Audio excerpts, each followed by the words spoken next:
আপনার বাড়িতে জাদু করা আছে কিনা আপনি নিজেই জেনে নিন।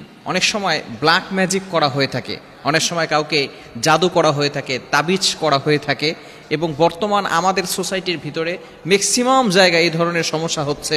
বিভিন্ন জায়গা থেকে আমাদেরকে ফোন দেওয়া হচ্ছে, হুজুর বিভিন্ন সময় দেখা যাচ্ছে যে স্বামী স্ত্রীর সাথে ভালো করে ব্যবহার করে না, অথবা স্ত্রী আগে অনেক ভালো ছিল, এখন স্বামীর সাথে সব সময় ঝগড়া করতেই থাকে এবং সে সবসময় অসুস্থ থাকে।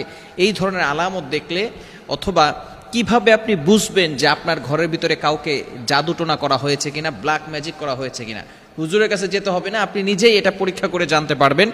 তবে আমি যে কথাগুলো বলবো অবশ্যই আপনাদেরকে ভালো করে শুনতে হবে। এটা যে আমলটি আমি আপনাদেরকে বলবো, এটা একমাত্র বৃহস্পতিবারে করতে হবে এবং জোহর থেকে আসরের এই মধ্যবর্তী সময় করতে হবে। জোহর থেকে আসর এই সময়ের ভিতরে করতে হবে। এবং যিনি করবেন এই আমলটা, ভালো করে শুনে রাখেন, যিনি এই আমলটা করবেন